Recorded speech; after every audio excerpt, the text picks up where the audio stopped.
everyone. This is Rebecca just popping in for a quick update.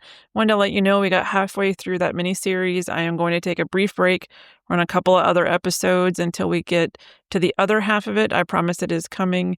Hopefully it's been helpful to you so far. I really, really, really love this podcast coming up. I actually recorded it a few months ago. It's very deep, lots of incredible but emotional topics ahead. And yeah, so emotional that I actually could not bring myself to edit it until about a week ago when I was on a plane and had no other excuse in the world not to go ahead and edit it. And not because I don't love the topic. In fact, it's one of my favorite episodes I've ever done. But yeah, really challenging and beautiful. And hopefully you find it as inspiring and as thought-provoking as I did. So please enjoy. Thank you so much. Hello, everyone. Welcome back to another episode of Real Conversations About Aging Parents. This is your host, Rebecca Tapia, and I have a very special guest with us today, Krista St-Germain. Krista, hello. How are you? I am so good. How are you? Thank you so much for being here. I appreciate Thanks it. for having me. I'm going to surprise you with a story.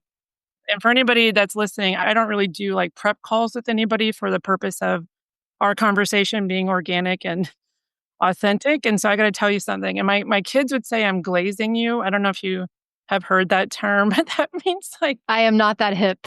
Okay, wait. Yeah, Rebecca. So my 14-year-old says glazing is like, when you say something nice about somebody else. And I know you don't know this story, but several years ago, I don't even know where I was going. I was in an airplane and I can remember where I was sitting. I was in a window seat and I heard your podcast on the Life Coach School. Oh. And I actually went back and looked it up before we recorded because I was like, how long would that have been? It was 2019. Yeah. And I remember sitting there. It's just one of those moments where I remember listening to you talk and your story and just what your focus was. And to be honest, it was the first time that I thought to myself, hey, wait, I could do like kind of a taboo subject. Like I could do a hard, gritty topic. Like maybe one day I could start a podcast and help people through something that I find to be very challenging. I don't know, lots of ins and outs. And I had listened to lots of different, life coaches and other kind of development type podcasts. And they're all about like, I shouldn't say all. Many are about like self-improvement, weight loss, like those kind of topics, which obviously are needed. And like you were the first person I heard in my ears talking about something that nobody else was talking about. And I just was very inspired. And so when your PR person reached out to me just out of nowhere and said, would you have Krista on your podcast? Like I actually closed my laptop and I looked around like, okay, nobody else knows this, but like you have been in my universe, in my head as inspiring to talk about things that are hard. And you do it so well and so beautifully in such a caring way. And again, I'm telling you, this is the first time I know you're hearing all this. And you're like, oh, wait a minute. I thought we were going to talk about something else, but I just was it was so motivating to think that we could connect. And I'm just extremely excited to talk to you today. I can't tell you how much that means to me. Like we're like 2 minutes in and now you're making me cry. Oh my gosh. That's amazing. And I think it's one of my favorite parts of this work is that it has ripple effects that we'll never understand. And so to know that it rippled into your life is, and now obviously into all of your listeners' lives, like that's what a cool thing. Yes, so thank you for glazing me. Yeah, you're welcome. I will now ask my 17-year-old more about this word. Right. Yeah. Right. Don't ask them about emojis. I had a very uncomfortable discussion with them about emojis a couple days ago. So okay, not noted. Asking those questions. So so now that we could get started, can you tell people just a little bit about yourself, like where you're from, like kind of your background, and just some things you'd like to share? Yeah, so I'm from smack in the middle of the U.S., Wichita, Kansas, born and raised here. They call us a flyover state for good reason, but I love it here. And I have 2 kids. I have a 21-year-old and a 17-year-old and a dog. And I never really intended to be a life coach at all, or especially a grief coach, either one.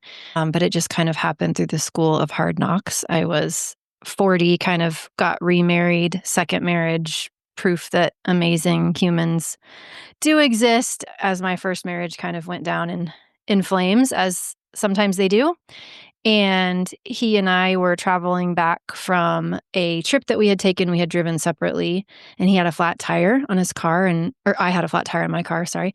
We pulled over on the side of the road, interstate, so, like, cars were, like, whizzing by, and he was a pretty stubborn guy, didn't wanna wait on AAA, just wanted to change the tire himself. "Baby, I can do it." "Well, let's just do it, and I'll get home." So he was, trying to get access to the tire in my car, in the trunk of my car, standing between his car and mine, and I was standing on the side of the road texting my daughter, who was 12 at the time, to let her know that we were gonna be late, and a driver who we later found out had meth in his system and alcohol in his system, but was still behind the wheel, just did not see our hazard lights, and so he crashed into the back of Hugo's car and trapped him in between his car and my car, and what felt like it I kinda reached that point where all of my best days were in front of me. That's how I was seeing it, like, it was finally life was going the way I wanted it to go, and it was just like, whoosh, ripped out from under me, really unexpectedly, and I got to a point, thankfully, I had a really good therapist, but I got to a point where I realized that a lot of what I thought I knew about grief was just not very helpful, and, there's a lot of misinformation that I had absorbed that was actually making my grief harder, and so it just kind of happened that I both simultaneously enrolled in a life coaching program, which was Brooke Castillo's, self-coaching scholars when it used to be around, and then also started doing my own studying of grief, trying to figure out how to help myself. And when I got to a better place, I decided I wanna help more people have a better experience than I had. So that's kind of how I came to do what I do. Now I work exclusively with widows, and I help them love life again. So I'm oddly obsessed with grief. I am fascinated by post-traumatic growth. I actually really love talking about hard things because I think it makes them easier if we talk about them. So, yeah, that's kind of how I got here in this little whirlwind. And what about before that? Like, what kind of interest did you have, or were you, raising kids or working in office? Yeah, I was totally I had reached so I did a lot of different things in terms of career. My degree's in communication, actually, so, jack of all trades, master of none kinda thing. So I spent time in fundraising and nonprofits and volunteer management, and then I owned my own fitness centers for a while, and then I went into project management with Bombardier, and that's, where I had worked for about 10 years. That's where I'd met my husband. So I was in a job when he died where paid the bills very well, and I enjoyed the people, but I didn't really love what I was doing. I was just doing it for the money, and I was doing it so that my kids could have the quality of life that I wanted them to have, and so I was just very focused on, momming and doing my job and, you know, mid-age kinds of things, right? And what year did you go through this tragedy? What year was that? It was 2016. 2016. Oh my goodness. So Yeah. you're getting close to 10 years. So Yeah, it's wild, right? that is one of the things that I was excited to have you come on and talk about. So my podcast really goes over people grappling with aging parents, and Mhm. there is a lot. I did a podcast a while back. I called it slow grief, which I think I've read some of what you have is talk about, which is like anticipatory grief. But this idea that for our parents, there is sort of this slower loss of function and independence, and in walking into it. And actually, in that episode, contrasted it with something like what you're talking about, which is like a fast onset grief, like you're not even in Mhm. that world. And I think there's challenges to both of those. But now that I have a grief expert with me, can we just talk a little bit about how we define grief, and Yeah. how do we know what it looks like? I I know l I we kind love of maybe overuse that word. Yes, and I love that you asked that question because I do think sometimes we just assume we're on the same page with that. So my favorite definition of grief is that it's the natural human response to a perceived loss. And the reason I like that so much is because, one, it normalizes everything, right? We don't wanna pathologize grief. We don't want to come to it as though something is wrong when we're experiencing grief. And also it makes room for the individuality, which is such an important part of grief, right? So if it's a perceived loss, what I perceive as a loss might not be what you perceive as a loss, or we might perceive the same loss in different ways and therefore have a different grief experience. And so for that reason, grief is so unique, right, to each person and to each loss.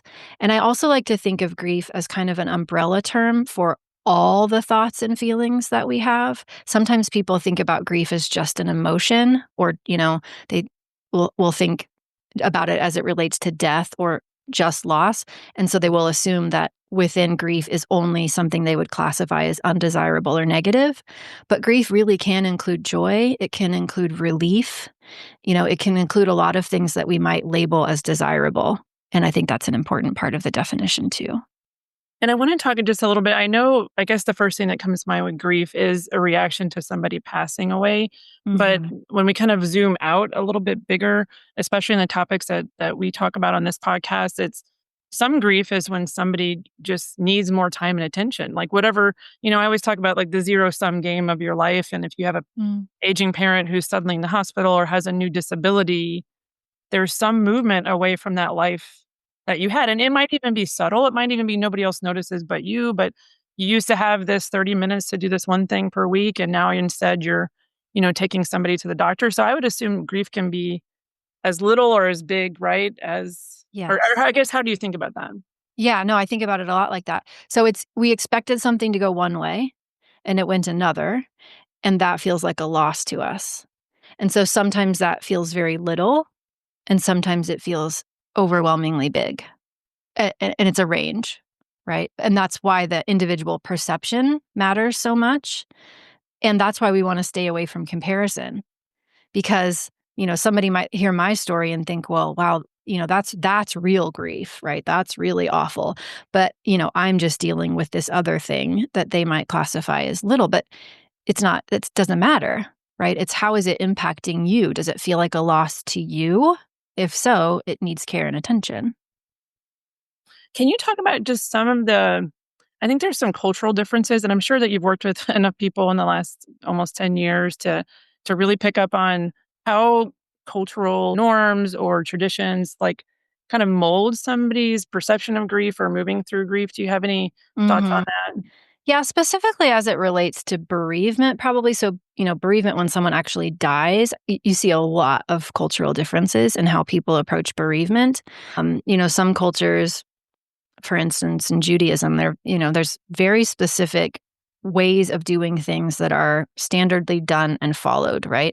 There's a period of mourning. There is a period where people, sit with you and don't expect anything of you, and where you kind of pull yourself away from regular life so that you can focus on the grief.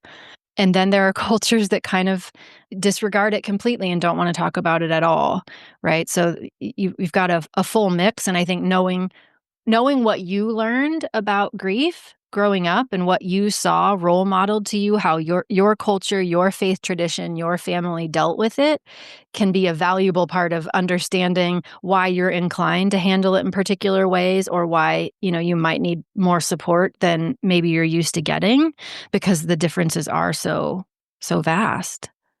Right.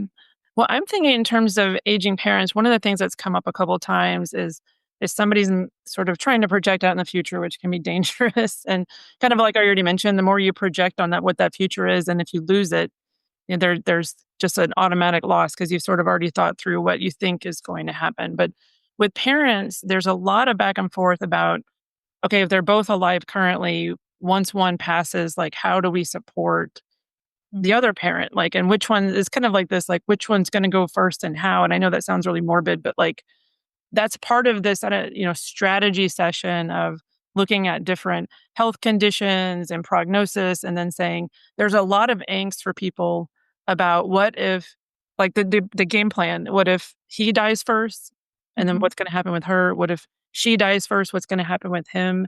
And do you have, like, maybe some tools or frameworks as far as them anticipating how to support somebody that, even if they're not losing a spouse, but they anticipate a parent will lose a spouse at the same time they're losing a parent. Yeah. So I think what might be helpful is to kind of start with some things that I see that maybe people think are supportive that aren't typically received as such, like some cautionary tales. Maybe I know one of the reasons I sought out life coaching in the beginning, before Hugo died, just what drew me to coaching and coaching tools was that I had bought into the idea that you're supposed to be happy all the time. And I found myself in midlife in my first marriage, not happy all the time. And a lot of that was related to my marriage, but a lot of it wasn't, right? But I had really bought into the idea that if you're not happy, something's wrong.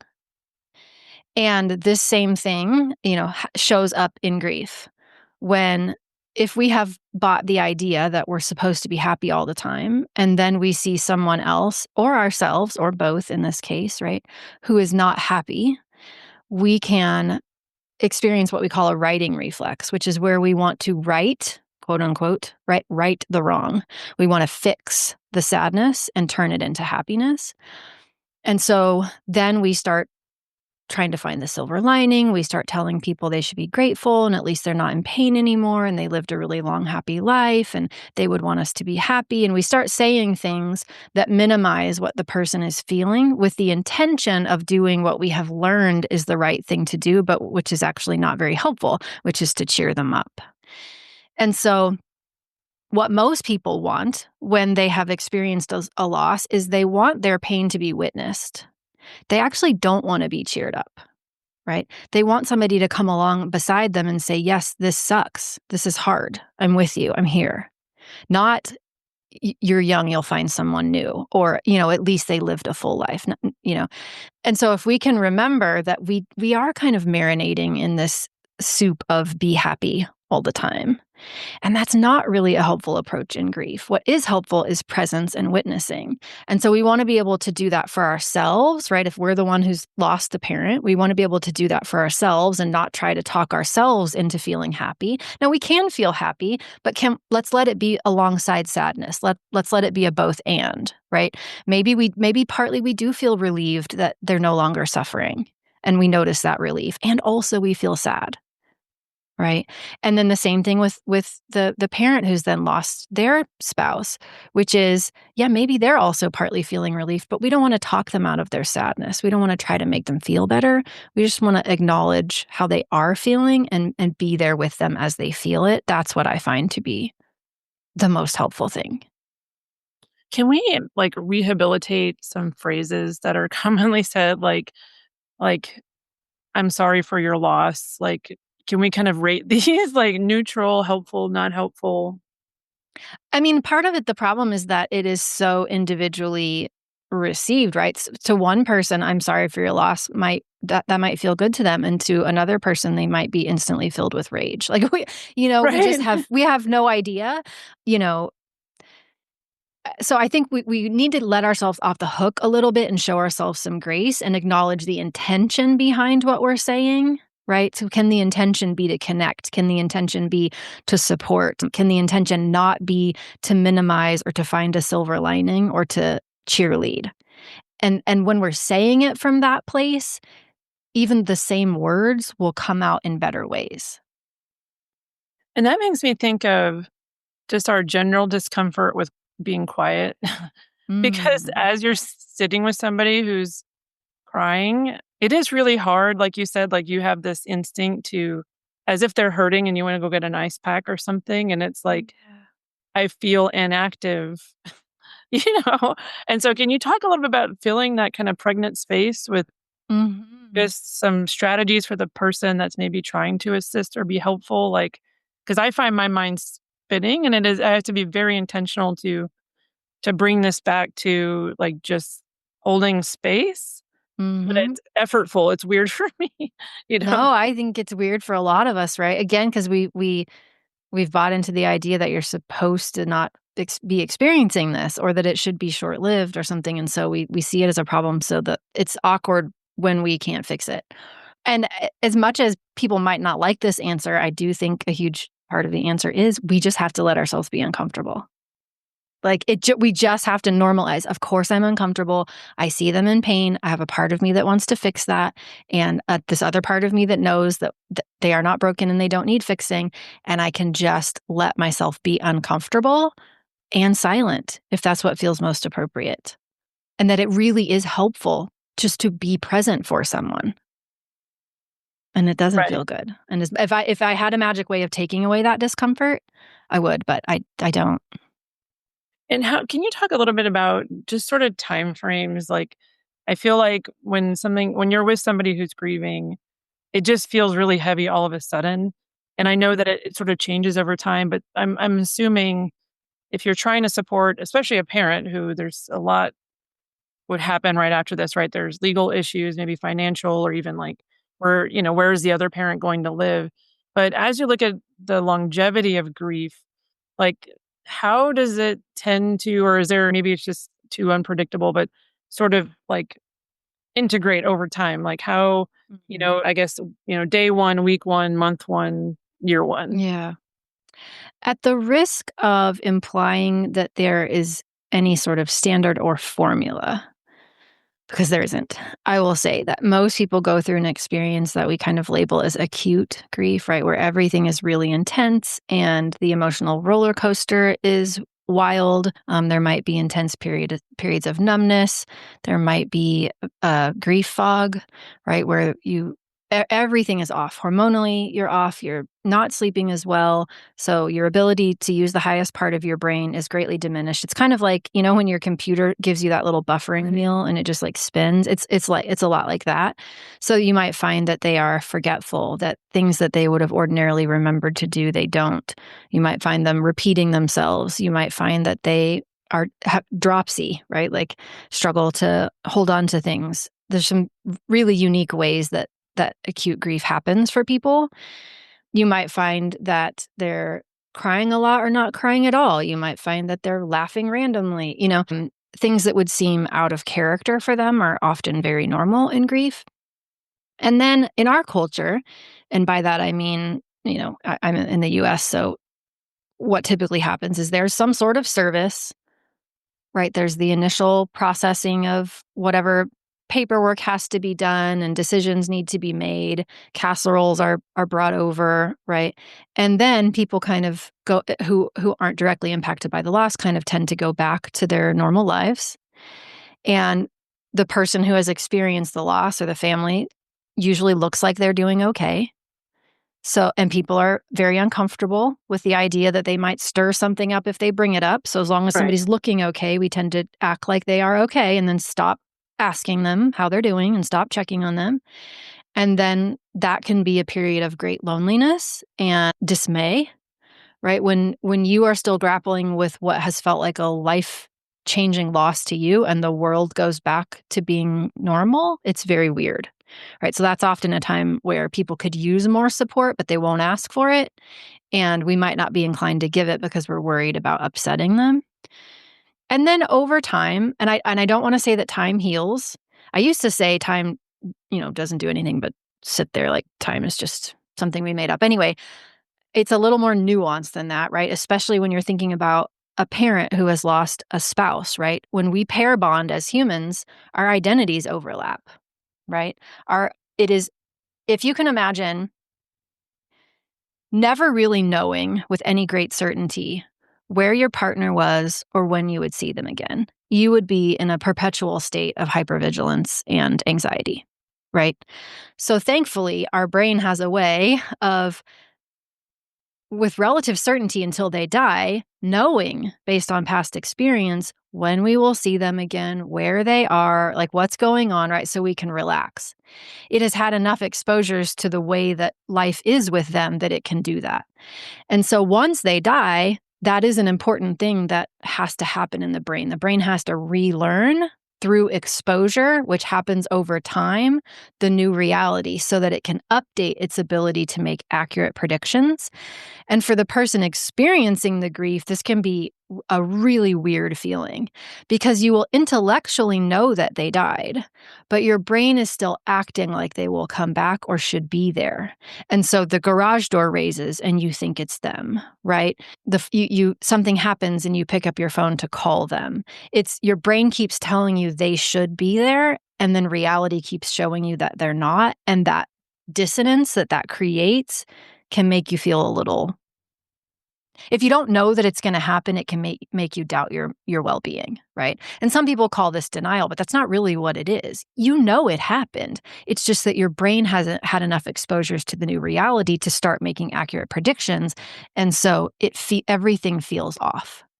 And that makes sense because I like kind of looking at colloquial phrases. So one is like, I can't wrap my mind around this. Mhm. I can't wrap Yes. my brain around the fact that this happened. And that's almost literal in that, Yes. like, all these neural pathways are set, like you said, and there's triggers. There's smell triggers, there's sound Mhm. triggers, even like somebody touches you from behind or Yeah. your shoulder or something. And like, so you have all of these sensory triggers that you've connected very deep in the brain of this sensory trigger and this person appearing. And Yeah. I love the way you explain it because it kind of takes some of the judgment out of like, this is a neurological process that has to come. Yes. And I can't think of many processes that happen overnight neurologically because of the way that we're wired. It is sort of that habit formation. And then it's basically they're going through this, I don't know, involuntary habit reformation and Yes. trying to take those sensory stimuli and reassociate them. And the problem is at that moment, what do you reassociate it with?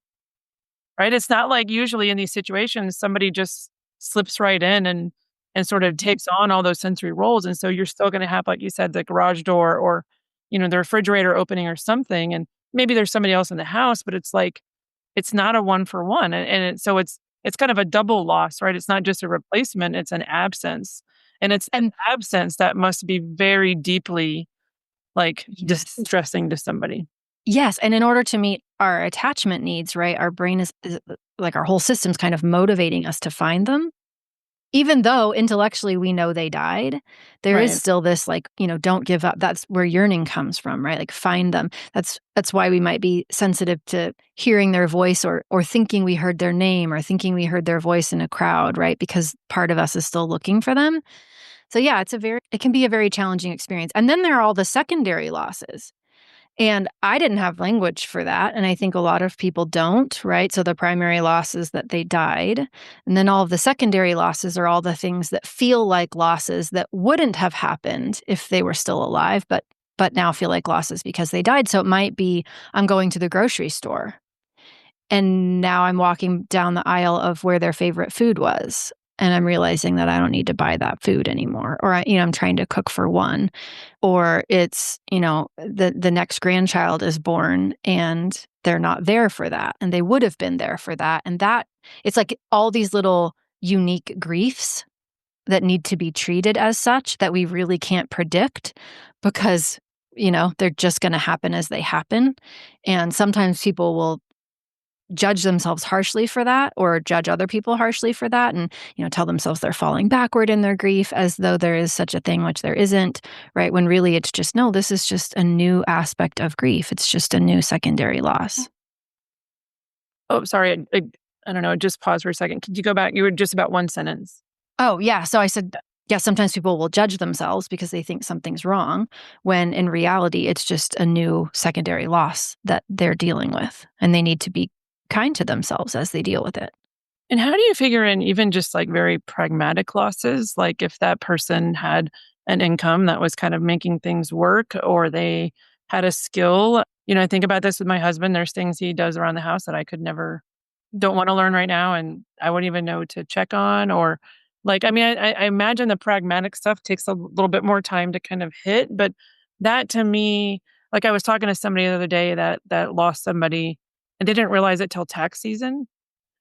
Like, they almost, like, actually almost forgot to do their taxes because it was like this, Mhm. "Oh, wait a minute, he always did the taxes," and, so it's just I mean, it had been, several months or close to a year, and so are how are those categorized? I mean, I'm sure this is all, like, Those just are still layers and secondary layers. losses. Yeah, those Right, are still secondary losses, and I mean, oh gosh, if I could I have so many stories of clients who, have had, the washing machine break and then go into an absolute, right, like, grief grenade of ho they never expected it would hit them like that, but that would have been something their person would have done or shoveling the driveway or opening the pool or, it's also social relationships. It's, when you right. were a couple and now your couple friends are still getting together and you're not part of that anymore, or you're trying to be part of it, but it doesn't feel the same anymore, or friends that ghost you. All of those things I would classify as secondary losses. And it could be easy to say, well, at least those friends are still inviting me. I shouldn't be sad that it's not the same, but that would be to miss the opportunity to process the grief, right? And whatever it is, if it feels like a loss, even if it's not directly caused by the fact that someone died or whatever the loss is, like we want to take care of ourselves in that and let ourselves feel how we feel about it so we can let that energy move through. I'm wondering, since you've had a chance to work with so many people, and I mean, I imagine it's an extremely unique experience. Like, I almost wish I could go into your brain and create this scientific study of grief from the people you've talked to, which I won't do, I promise. But I'm like, that like, sounds cool. Can you do yeah, that? right.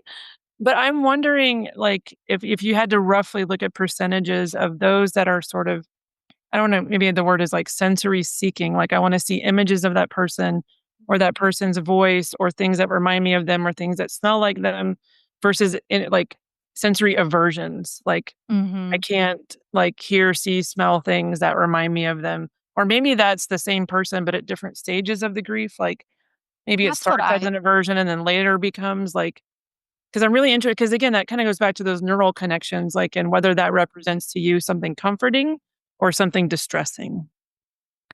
I would say that I've seen it happen so many different ways. I would have to think about what I actually see as the trend. I think in the beginning, what I have mostly seen is that there is a tendency to want to draw all those things near, and there is a deep fear that they will be forgotten. But then often those same things we associate with pain, and then we feel the need to pull away from them, and then later we want them close again.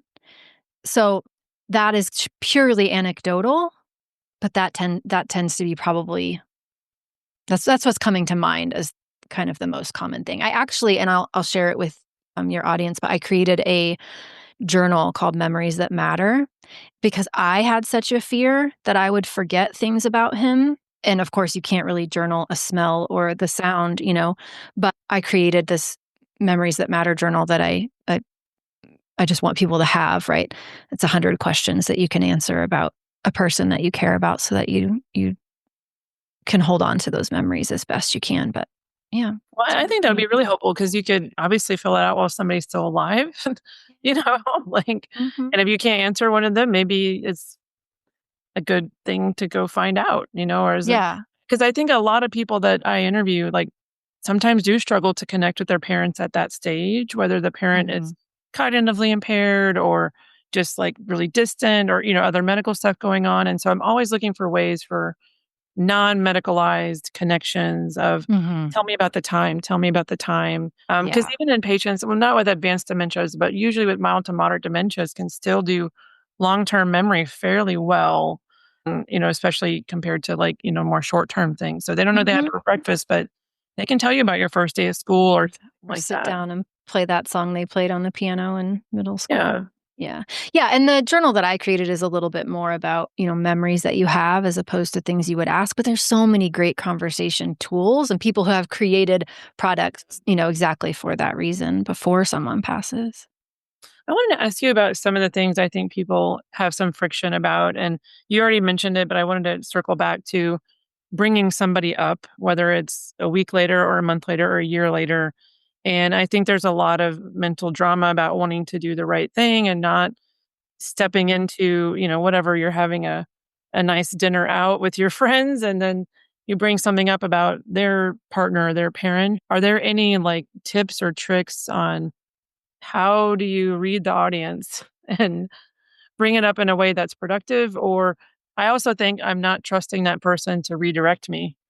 I mean, Mhm. at one point, like, it's like they're not, I mean, they're still an adult and they can say, I'm just not ready to talk about that. And I need to be okay with that reaction as well. Mhm.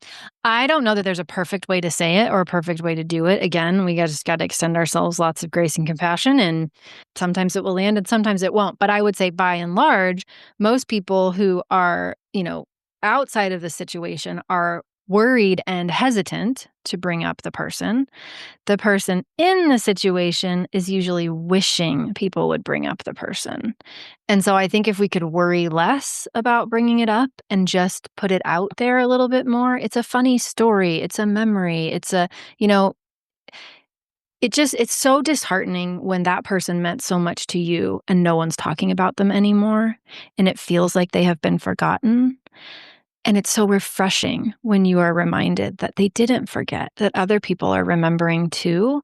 And I was never offended when anyone brought up Hugo. I loved it. And I still love it. And I find that when and it was 2016, so here we are. Still find when life gets the most challenging for me, I that's when I really want to be talking about him. That's when memories come up even more. And I love it when people share stories and ask me about him so I think we just need to stop worrying about it so much and just ask or share a story. I had this really interesting experience in the last couple of years. One of our closest friends, my husband's best friend from like childhood, his wife was diagnosed with stomach cancer. And so we had about a year's notice. And we met with them several times that year and they lived out of town. But when I would sit down and talk to her, somebody who was facing their own mortality, it was actually very normal. I can't explain it. It was like, Mm, I thought we were going to be crying the whole time. And we just watched like some stupid show on HGTV and like ate food that she liked to eat, and it was weird because I remember thinking, like, I feel like I have more grief than she does, but also she's right next to it, and then as we saw this friend lose a spouse, that was such a I don't know, I'm still processing this experience. It's been about a year since it happened, but I still feel like her birthday was last week, and he posted on Facebook, like, "We miss you," and then everybody kind of, puts comments under that, but I'm thinking, like, it's still ever present of, should I post something? Should I talk like, I we were in the Dominican Republic a couple weeks ago, and Jenny would have loved that. She would have loved that vacation. They would have we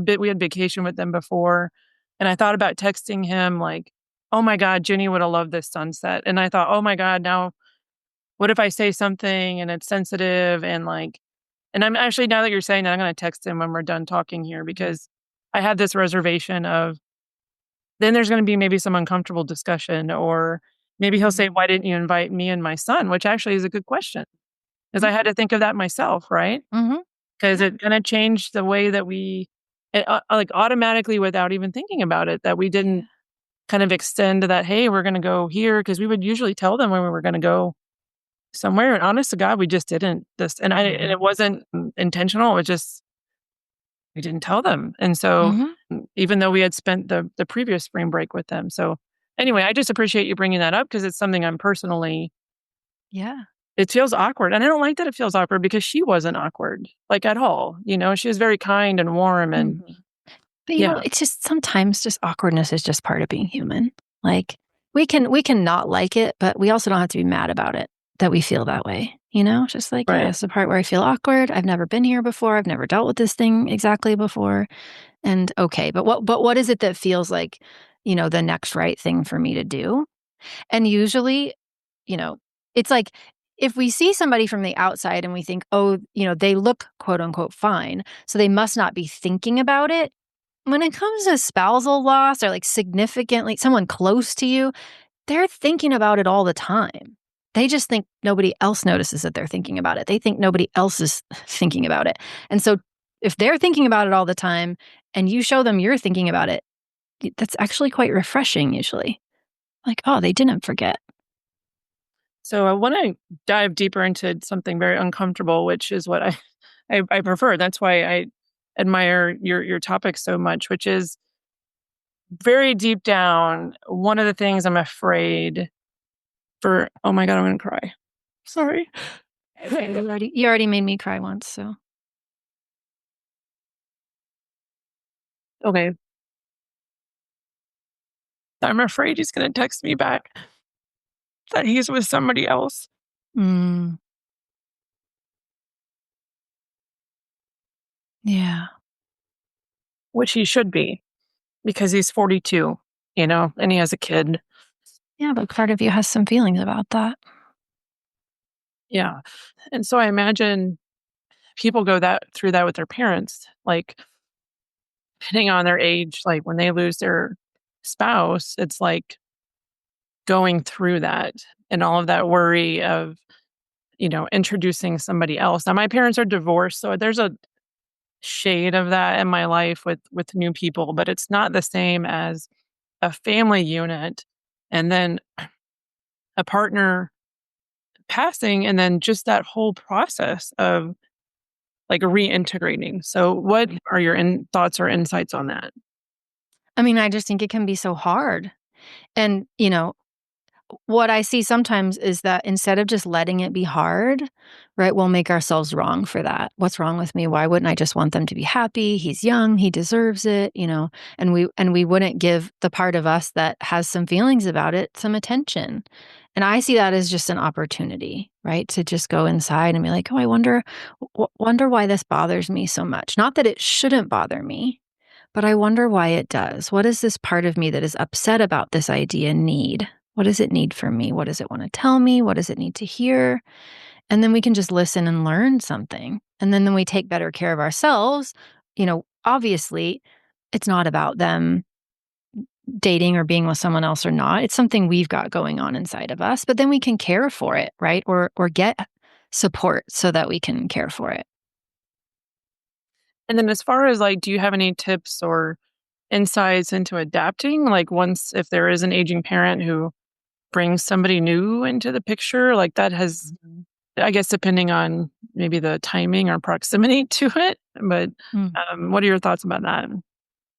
Like, how to be supportive? I mean, I imagine at the core of most people, it's both painful and, you wanna also be supportive of somebody who's lonely and somebody who has decided to make this, this next step with somebody else, but it's like, I don't know, it just seems like compounding Mhm. very different types of grief at the same time. Yeah. Yeah. Because again, it's a secondary loss for you, right? Because you imagined your parents would be together forever or longer, right? You imagined that at that next holiday, they would both be there, right? And now there's this other person there, and that is not what you imagined and is not what you wanted, and it feels like a loss. And so, again, it's not you don't necessarily need to share that if you don't feel like that would be well received or it would be productive, but to at least acknowledge it to yourself that, "Oh, this is a secondary loss for me. That's why it feels so hard. This is not what I imagined or wanted, and I'm not wrong for that. I can Right. want my other parent to be happy and also experience this loss in a way that feels honest and true for me." Right? Both things can happen at the same time. So we're like taking good care of ourselves, normalizing our own internal experience, and then choosing, all right, how do I want to show up? And maybe it's not super gregarious and, you know, like Yeah. chatty and happy if that's not really how we're feeling, but it's at least intentional and maybe a little softer, because both things can be true at the same time. We can want that parent to be happy and we can acknowledge that maybe this is a great person for them.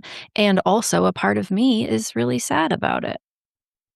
None of And that that's makes me wrong. think instead of asking somebody like, "How are you feeling?" Which to me just seems to like feel like a one-word answer. Like, if I guess I get one feeling I can express, and that doesn't really capture the complexity, especially in a topic like this, where it's like, what are all the feelings? Like, I have Mhm. a teenage daughter, and I feel like we're like, what are all the feelings that are co-present at the same time? And I feel like, and I watch her in real time, almost like become aware that you can have multiple competing feelings at the same time. And Mm. I made this. You already kind of touched on it, but she came home Sunday from her volleyball practice, and she was kind of a wreck, and she was just crying and emotional, and there was just a lot going on, and overwhelmed. And me being my best like thought management self, I got out these postcards, and I'm like, what are you thinking, and how is it making you feel, and then what about these other thoughts? And then honestly, we were at this for probably 30 minutes, and I have like color coded postcards,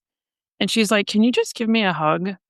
Oh. Like, it was the most like, I was like, I thought I was good at this, but I think I am more worried that she's upset, and I want her to not feel the way that she's feeling or express the way that, the thoughts that are in her head were scary to me. And I always Mhm. realize, like, if they're scary to me, then they're gonna be even scarier to her. And so if Mhm. I can create a space where I'm not scared of them.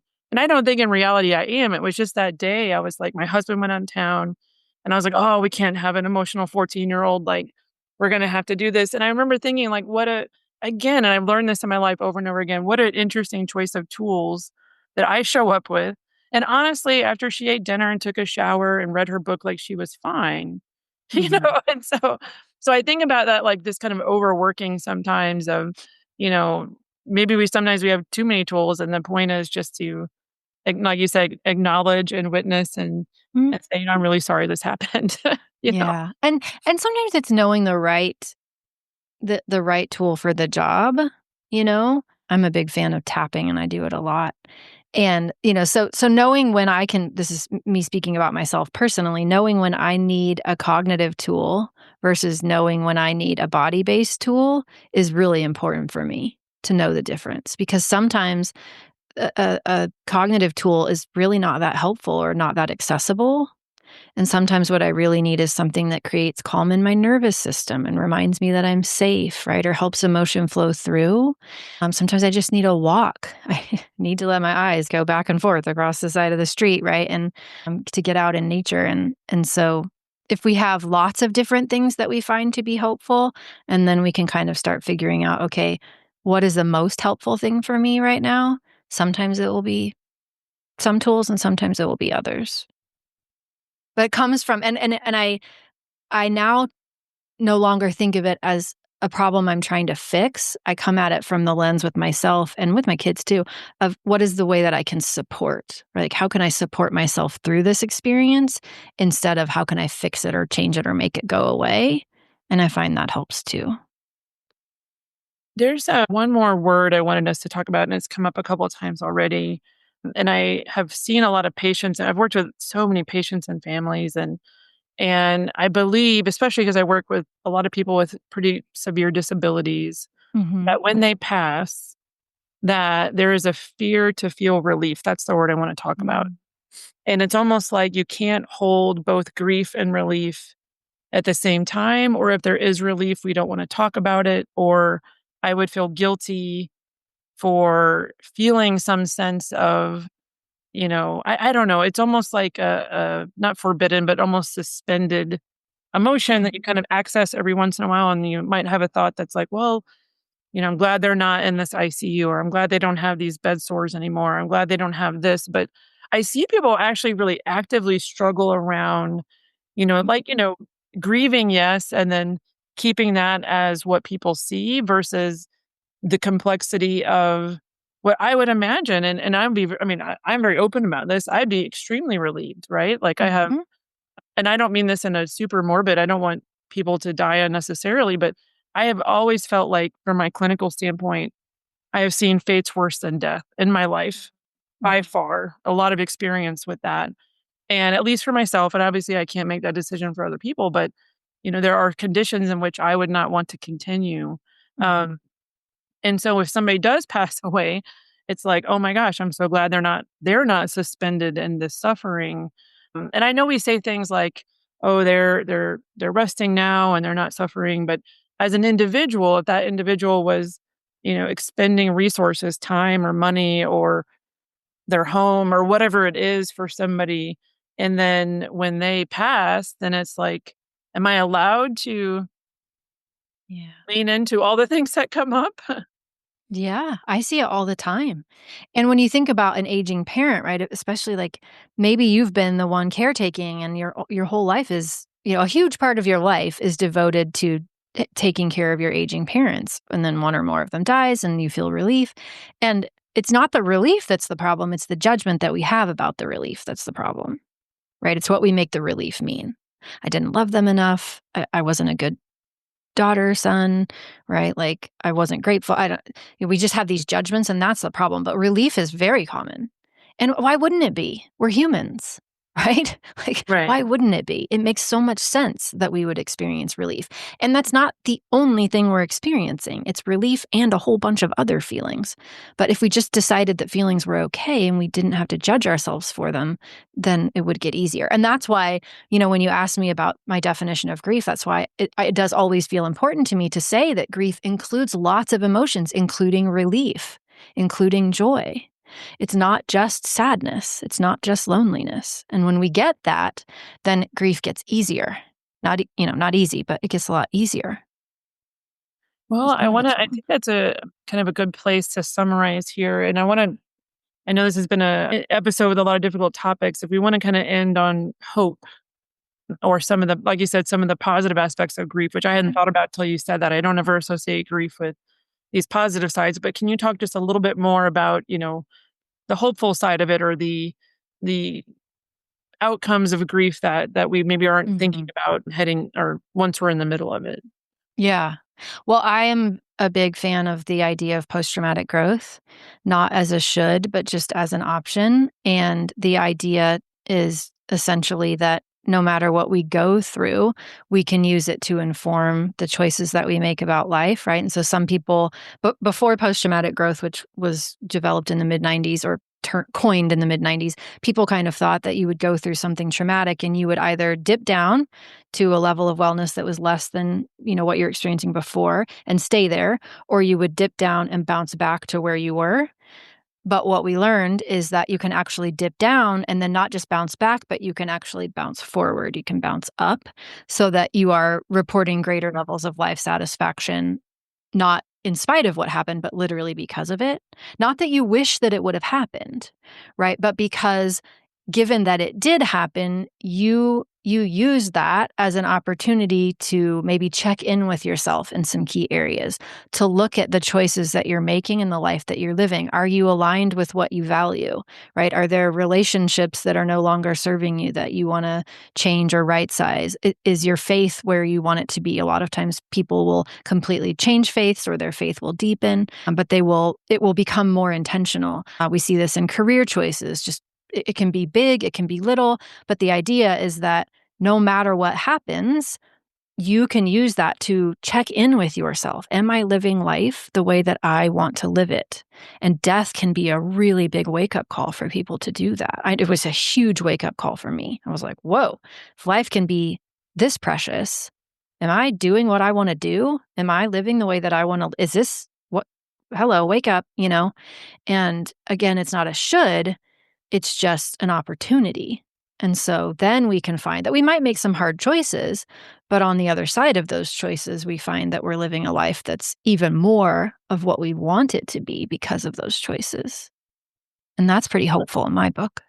Yeah, I love that because, I mean, what else are you gonna do with it, right? I Yeah. mean, and if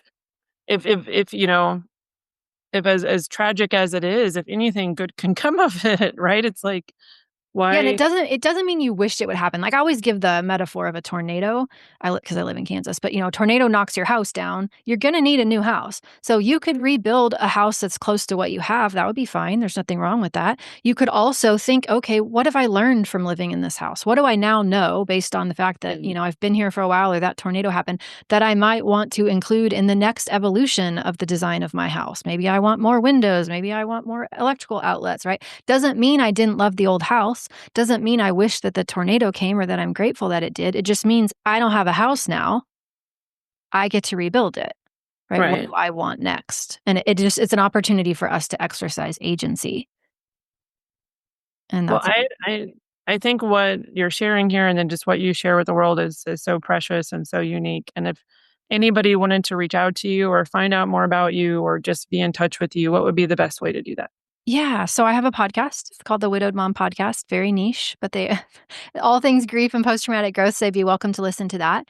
And then that Memories That Matter journal that I mentioned, if your listeners want to go to coachingwithkrista.com/real, REAL, since that's the name of your podcast, they can download that there, and all my socials and everything are also on my website. And I'll put all those in the show notes. Yeah. So, well, Yeah, I and think if this was anybody ever wants to reach out truly, if they're looking for a grief resource or they need to be pointed in the right direction, I only accept paying clients who are widows, but I am happy to point people towards resources if I can be of service. right. Yeah.